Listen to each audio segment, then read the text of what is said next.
Confortável? Bom dia. Sem mais delongas, está usando muito tempo, só queria dizer que tem muito conteúdo, muito slide, e eu vou estar tentando sintetizar tudo em poucas palavras, né? Mas podemos já iniciar aqui o título, como todo mundo já cansou de ver aí, né? Compondo e contraponto, a utilização da técnica de contraponto na elaboração de uma peça coral, né? A gente pode estar adiantando e aqui, né? Começando com a apresentação, minha apresentação, né? Eu e a música, e trazendo alguns trechos do próprio TCC, a quem teve acesso vai estar pegando as referências, né?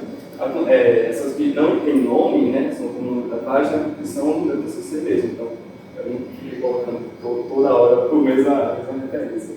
E a gente pode começar dizendo, né? A composição de obras artísticas sempre fez parte de minha vida, estando assim disso ou não, né?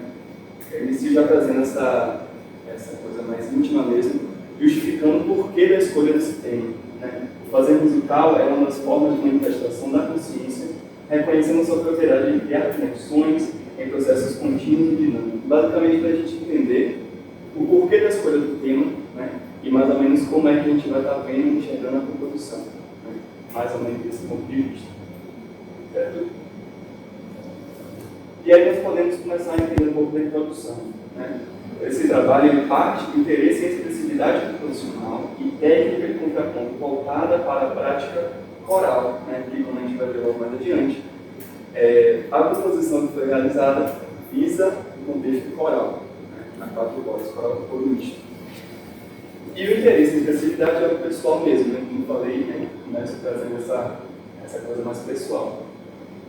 E nesse contexto de falar sobre composição, sobre coro, né, a gente vai começando a entender qual é a questão que eu tenho que levantar, né?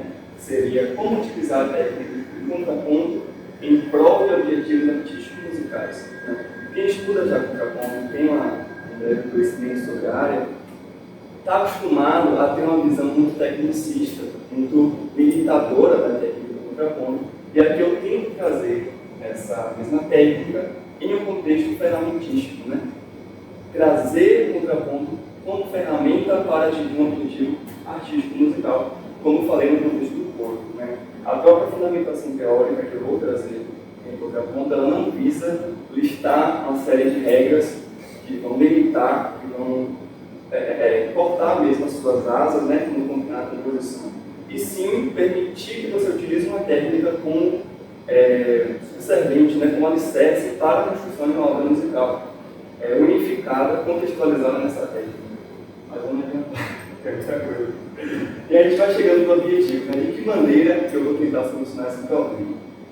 Quais os passo a passos que eu vou tentar trazer, né? A ideia seria elaborar uma obra musical coral, tomando a técnica do contraponto como alicerce técnico, como eu já falando, né? E como consequência dessa ideia, nós temos e trazer o contraponto de maneira didática e como inspirar diferentes possibilidades para o seu uso, sendo a consequência do problema que eu vou tentar resolver, né? Inspirar novas possibilidades para o uso do contraponto, como eu estou falando aqui. E aí chegamos nas etapas metodológicas, né? Qual seria o passo a passo para atingir os objetivos do problema que eu levantei inicialmente? A primeira etapa sendo, como acabei também citando, a revisão bibliográfica, uma fundamentação teórica.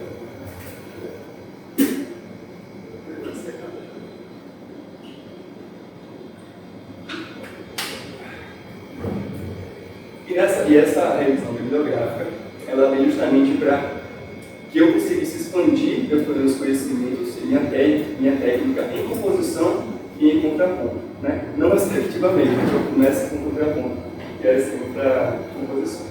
E aqui eu trago, na medida que esse trabalho projeta a composição, utilizando essa técnica, faz necessária uma revisão em dois campos, contraponto e composição, né? O levantamento não serviu apenas para que o autor se aprofundasse esse objetivo de pesquisa arbitrariamente, mas sim em função da obtenção de uma maior segurança e propriedade sobre o processo do compor, né? Porque, voltando até falando da minha experiência pessoal, composição sempre fez parte da minha vida, desde muito novo. Mas você estudar aquilo academicamente é totalmente diferente. Você entender os métodos, meios para atingir um objetivo artístico. Certo? E vamos para a revisão.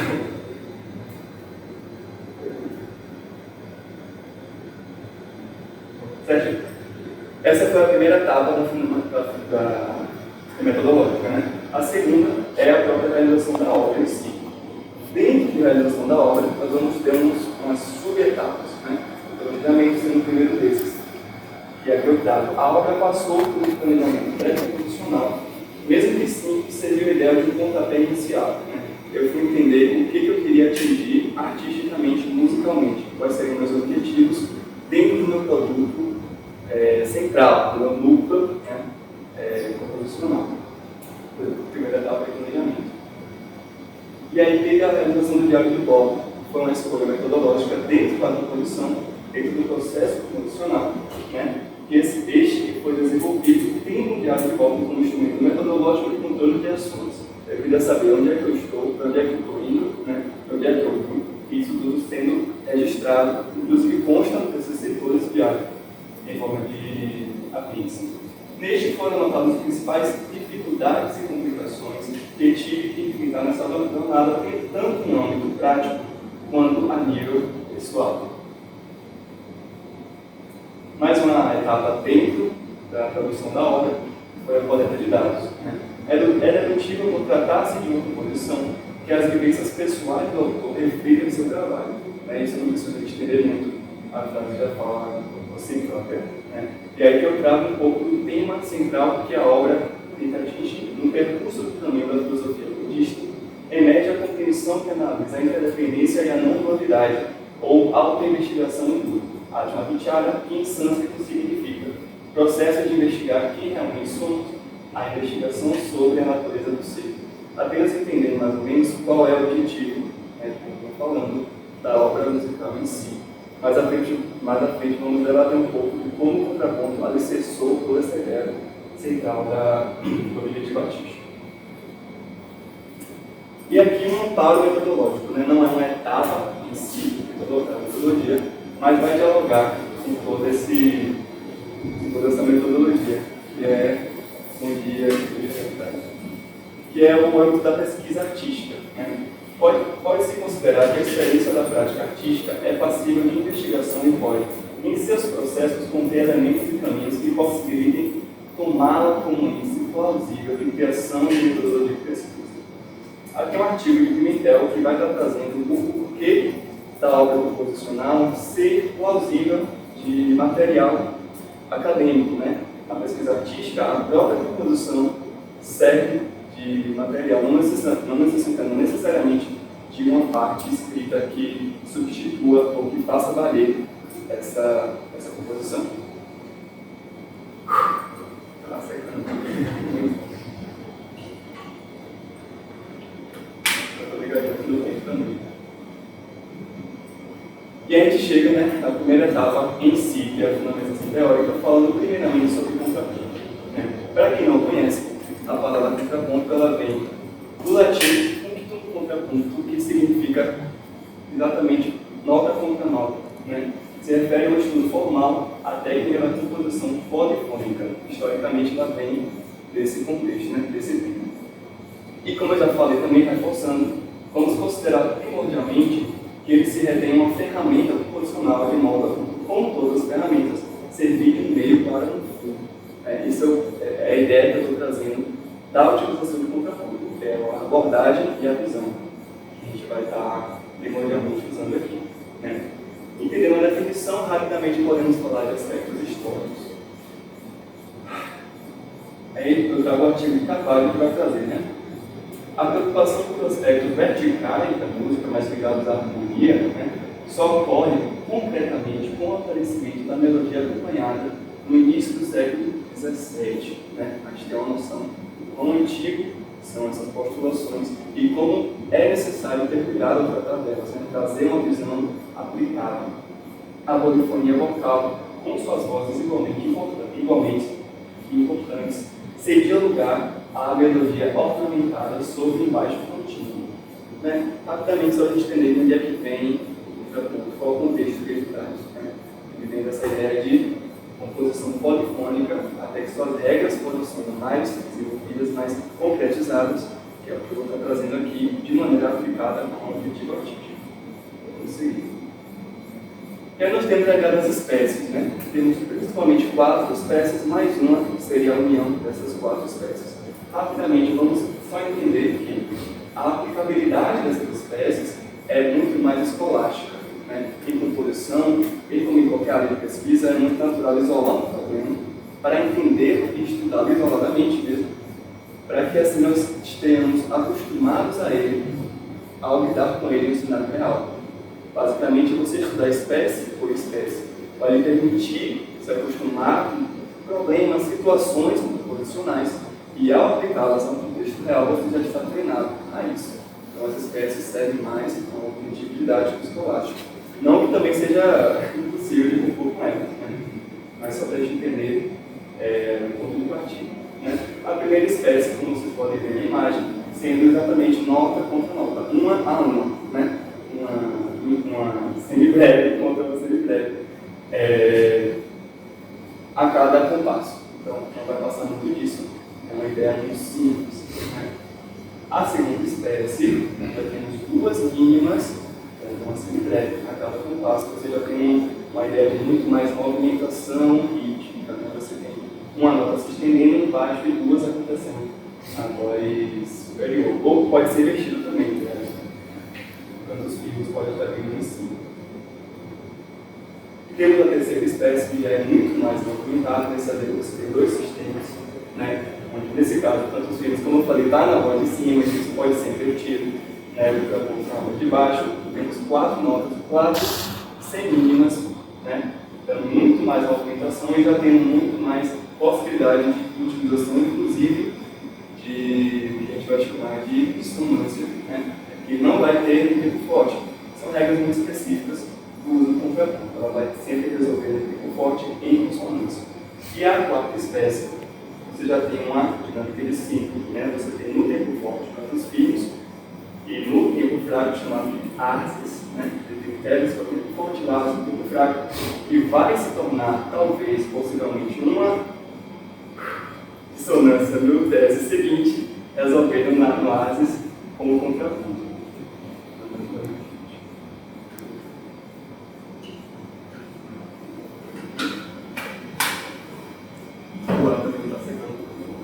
E como eu falei, tem a 5ª espécie também, mas ela basicamente é a união disso tudo. Você vai poder lidar com todas essas possibilidades que eu falei, desde a mais simples até a mais complexa, né? Dentro de um único contexto. Não trouxe um exemplo porque bastava a gente entender essas 4 iniciais. E aí nós vamos para as regras que eu estava falando. São coisas muito específicas, né? Fuchs, que é o autor principal que traz as postulações em torno do século XVII, ele vai pontuar regrinha por regrinha, né? Ele traz 4 regras especificando quais movimentos são adequados para cada passagem de consonâncias. E isso fora algumas outras regras, algumas até específicas da época, né? Mas essas 4 principais podemos resumi-las da seguinte forma: as consonâncias perfeitas só devem ser alcançadas pelos movimentos contrários de oblíquo, né? De oitava e de quinta só pode ser alcançado no movimento contrário, onde uma voz sobe e outra desce, ou onde uma segue a mesma nota e outra desce no solo, né? Ou ainda mais simplificado, podemos dizer que a única progressão indevida é o movimento direto, ou paralelo, né? Paralelo só que direto, indo para uma consonância perfeita, né? Por isso, podemos seguir para a fundamentação da definição em si, né? A definição, eu vou estar referenciando Schoenberg, que traz essa ideia de vision e accomplishment, essa visão e essa realização, e aí eu vou trazer minhas palavras, que para compor, segundo Schoenberg, claro, deve-se atravessar o longo caminho entre o ver e o realizar, né? E aí no próprio TCC, nessa parte eu vou trazer uma problematização, né? Como é isso? O que é esse ver, o que é esse realizar aí? Quais etapas, quais mecanismos, né, nós podemos utilizar para entender melhor como é que isso acontece? Para tentar responder essas problematizações, especificar essas postulações, a gente pode estar trazendo um nome muito referente a esse assunto, que é o Reynolds, é o primeiro autor que eu vou trazer, após Schoenberg, para tentar entender melhor, mais especificamente, o que acontece nesse meio tempo, né? Reynolds ele vai trazer a ideia da forma média do material, é a principal postulação dele, não única, né? Onde você tem forma no nível mais elevado e no mais básico o material, mediando o meio escalonêmico, né? Rapidamente, para a gente entender forma assim, essa coisa de forma musical, né?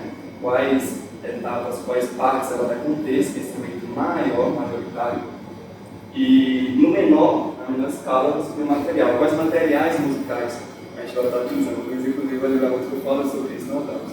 Que material musical a gente vai utilizando? E o método que você está mediando nesse meio, né? Como é que esses materiais se encaixam na forma e vice-versa. E aí um outro ponto que a gente vai estar falando, né? Essas postulações dizem sobre conceitos sólidos e de comportamento flutuante, trocando de ordem prioritária a todo momento. Né? A gente tem esse vice-versa que eu falei. Mas vamos lá. Uma outra postulação que o Reynolds dá é elementos temáticos, né? No que está ficando um pouco apertado. Que é essa coisa de elementos temáticos são esses materiais que devem servir não apenas a uma função expressiva imediata, mas afirmar uma identidade que responderá bem aos procedimentos transformacionais que o design maior da peça exige deles. Basicamente, esse cuidado com os materiais e como eles respondem a um estímulo temático identitário na obra. E contraste, sendo o último que eu trago, ao centro de vendas, mesmo que ele tenha outros, esses foram os que eu mais achei pertinente para a minha pesquisa, sendo, tratando de variação e novidades, né? Basicamente o equilíbrio entre quanta variação e quanta afirmação de identidade com a música precisa, né, nessa balança. Mas vamos lá. Um outro autor que eu vou trazer para responder as provocações de Schoenberg e dialogar com eles seria o Lasky, né? Ele já traz uma outra imagem que seria esse ciclo de vida da composição. Este compreendendo todos os processos mentais e materiais que ocorrem durante o ato de fazer arte. Eu vou estar trazendo a imagem logo em seguida. Antes de passar para isso, a gente vai entender que o proposto no ciclo é que qualquer composição artística, apesar de focar no musical, compreende um nível de ideia que gera um plano e segue para 3 modelos complementares, até chegar no resultado final da obra. Entendendo isso com imagem, nós temos o nível analítico, o nível de síntese, o nível de especificação e o nível de implementação. Essas palavras são quase que explicativas, mas é legal também entender como isso se relaciona muito com Reynolds, inclusive o autor Gillespie, que está aqui referenciado sobre essa imagem, ele vai trazer esse diálogo de Lasky e Reynolds muito bem, inclusive unindo as duas imagens. Então, vamos seguir aqui. E o último autor que eu vou trazer é o William Paulo Costa Lima. Ele traz 5 vetores temáticos sobre composição. O primeiro sendo a indissociabilidade, que trata desse trânsito entre teoria e prática, alteração e realização, fazendo parte de um fluxo contínuo. Né? Então, a teoria e a prática, no contexto composicional, segundo Lima, elas nunca vão existir separadamente, sempre juntos, sempre concatenados. O segundo vetor temático seria a criação de mundos. Né? O próprio Lima traz Heidegger para justificar esse vetor. Né? Heidegger diz algo bastante esclarecedor sobre o assunto. Ser obra quer dizer instalar um mundo. Que mundo é esse? É um mundo criativo, né? Funcional, com as próprias regras, os próprios vetores, os próprios elementos, os próprios costumes. Né? O inobjetal da composição é da ordem da fantasia, da razão imaginativa ou analógica. Basicamente, o objetal vai dizer que a composição ela não é um objeto, não existe um antônimo, não existe um sinônimo. Né? Cada composição é um mundo que funciona por conta própria. Seguindo aqui, o terceiro vetor que ele traz é a criticidade. Atuante na natureza da relação entre o autor e a obra,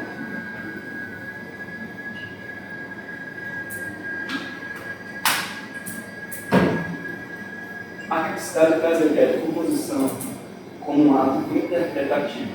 Basicamente, compor é interpretar o mundo. Cada composição, sendo o mundo em si, é uma interpretação do mundo real que nós vivemos. A criticidade vai tratar dessa diferença, desse processo, né? De como a gente, ao compor, é crítico e é interpretativo do mundo real que nós vivemos. O quarto vetor temático seria a reciprocidade, sendo o reconhecimento de que as fronteiras entre criador alguém e ambiente algo estão em fluxo constante. Uma frase até que eu trago mais adiante é que quando eu componho, algo se compõe em mim. Essa ideia vem de mim e vai tratar justamente sobre isso. É recíproco, né? Você se descobre e se reinventa ao tempo, ao mesmo tempo que você reinventa algo. Inclusive eu falei um pouquinho disso quando eu estava falando do campos pessoais na composição. E o último vetor sendo o campo de escolhas, tratando do fluxo e refluxo entre ideias e passos, princípios de seleção e gramáticas combinatórias. Né? São as escolhas que você faz ao compor. Você precisa escolher, limitar. Eu vou compor tal coisa, então eu não vou compor uma série de coisas. Eu preciso escolher o que eu vou fazer e o que eu não vou fazer. Dessa maneira eu limito o campo de escolhas que eu estou no momento. Finalizando a fundamentação, nós vamos falar um pouco sobre o produto em si. A peça intitulada de síntese, né, foi composta para o coro misto, soprano com praticando embaixo, aproximadamente 8 minutos no total, e está dividida em 3 movimentos: respostas, vazio e logos. Né? Esses 3 movimentos sendo uma única peça que consta de 8 minutos. Vamos passar adiante. No TCC, eu chamei de memorial analítico descritivo. Né? Aqui eu estou trazendo como situações analíticas da obra. Trata-se de uma análise restrita a alguns trechos, tendo, em termos de organização, 3 tópicos para identificar os pontos de interesse pertinentes à análise que eu quero fazer. Né? O trabalho se escrito em uma série de exemplos, acho que 3 aproximadamente para cada. Aqui eu trouxe apenas uma para a gente ter uma ideia do ponto que eu quero fazer. Foram selecionados 3 tópicos para análise. Né? E vamos entender como a intenção expressiva dialoga com o uso do contraponto. Como eu falei lá atrás, como é que o contraponto, essa técnica, vai estar servindo como ferramenta para alcançar esses objetivos. Aqui temos o primeiro ponto de análise, que seria o pensamento gestual ligado ao contraponto. Quando a gente pode criar um gesto, criar uma expectativa, né? Criar um movimento gestual, utilizando, né, ligado ao contraponto. No exemplo, como vocês podem ver aí, eu espero, pequeno, nas vozes de soprano e contralto você tem uma ideia de repetição. Vocês executam né? Nesse compasso aqui você tem uma melodia, e essa mesma melodia ela vai passar para o soprano no compasso seguinte, dando espaço para que o contralto faça uma contra-melodia em contraponto, e assim por diante. Essa contra-melodia passa para o soprano, cria-se outra melodia embaixo, né? Isso vai se repetir até o final do pensamento textual, que está, onde consta seu núcleo, nas vozes tenores e baixo, segurando a dinâmica intensa com o pensamento crescente, né? Você vai do premissíssimo até o forte, resultando em um acorde dominante para a tonalidade preferida. Né? Como eu digo no TCC, há uma progressão imitativa e contrapontística. Enquanto isso, nas vozes masculinas, notas pedais em terça se intensificam em dinâmica. Só para a gente entender como o pensamento gestual está dialogando necessariamente com o contraponto. Né? Isso sem falar de movimentos não centrais aqui no texto, né? Toda essa dinâmica aqui que caberia outra análise. Eu vou trazer outros exemplos que vão falar sobre isso mais especificamente. O segundo ponto da análise seria o uso do contraponto na construção dos planos. Né? Você vai ter aqui, uma coisa que eu esqueci de falar, o primeiro exemplo foi da primeira peça. Né? Como eu falei lá da intenção artística, faltou um pouquinho, vou voltar aqui rapidamente. Então, esse trecho, sendo do primeiro movimento, ele vai estar tratando sobre provocações. Tá? O primeiro movimento vai se chamar respostas, e a ideia é trazer provocações inquietantes que vão dialogar combativamente essa dinâmica meditativa de autoindagação. Ela vai revelar naturezas obscuras, escondidas sobre o próprio ser. Quem está acostumado com a nossa meditação vai estar mais acostumado sobre esses tópicos. Né? Mas a ideia aqui do pensamento gestual dialoga justamente com isso. Né? A parte lírica da peça, desse trecho da peça, vai estar falando sobre desesperança, sobre esperança também. E a ideia, né, esse objetivo gestual dialoga com o objetivo artístico. Vamos passar para o segundo, que consta do segundo movimento também, sendo esse chamado de vazio. que a dualidade entre muita informação, daí também a ideia de estar sobre planos, sobre várias coisas acontecendo ao mesmo tempo, dialogando com o vazio que é revelado em meditação a partir dessa intensidade de informações. Você tem muita coisa acontecendo, até que essa muita coisa se torna nada. Então, na peça, eu tento, de alguma forma, representar isso por planos. Né? Aqui nas vozes femininas, que eu entendi como uma coisa só, daí a razão de não ter feito contraponto entre elas vão estar dialogando uma coisa só. Você tem um plano seguido pelo tenor, essa alicerce harmônico, né? Essas notas mais longas, a gente chama de tijolão, que vai tomando os compassos inteiros. E o baixo funcionando que a gente vai entender como tantos filhos, né? Onde você tem a parte central da lírica, as palavras estão ali, e o comportamento da voz é muito mais melódico. Você não tem algo constante, um ostinato, como você tem nas vozes femininas, e sim uma coisa melódica, que vai ter central da peça. O contraponto aqui está acontecendo, como eu acabei de falar, entre essas três vozes, né? Como fazer as vozes femininas funcionando como uma voz só. E temos aqui três planos distintos, amparados pelo uso do contraponto em múltiplas espécies. Você vai analisar que a cada voz você tem um tipo de contraponto. Né? E o tempo está um pouco apertado, deixa eu seguir aqui. O terceiro tópico, você tem adaptações criativas das regras de contraponto. Basicamente, o que eu tenho falado aqui é o objetivo artístico amparado por essa técnica. Em especial, esse exemplo, sendo o terceiro movimento, o Lotus, ele vai funcionar na peça justamente como um descanso. Né? Você tem várias informações, várias ideias que foram perturbadas e foram intrigadas durante toda a peça, funcionando como uma coisa só. Né? Aqui eu tenho referências musicais explicadas no você dialogando, sendo subsidiado pela técnica de contraponto que vai unificar essa ideia como uma coisa só. Né? O contraponto é o principal recurso de unificação harmônica e identitária do trecho, dado que ele três informações líricas e melódicas são tocadas simultaneamente. A gente tem um contraponto como recurso identitário. Né? E vamos indo para a conclusão. Basicamente, para a gente lidar um pouco como a gente veio, para onde a gente chegou. Né? A fundamentação, como releitura acessível, as postulações originais, como já falei anteriormente, a fundamentação teórica não foi pensada arbitrariamente. Né? A ideia é que ela servisse como subsídio para a minha composição, para a minha técnica, minha habilidade em compor. E uma coisa que vale citar também é que a maneira como foi escrita vai servir não só para mim, mas para qualquer pessoa que vá ler, entender o que é contraponto, o que é composição e como perceber essas postulações da composição que eu quero, de maneira quase que acessível mesmo, didática, para quem for ver, não só pessoas com um baixo conhecimento sobre a área. A frase que eu falei que eu gostaria de trazer é: quando escrevo algo se escreve em mim. E essa frase, eu acho que ela cai com uma luva quando a gente fala de composição, também, por exemplo, que fui esculpindo o budismo ao mesmo tempo que compunha sobre o assunto. Foi sensacional. E um terceiro ponto para a gente fechar: espera-se que este trabalho possa apontar caminhos técnicos ligados ao uso do contraponto.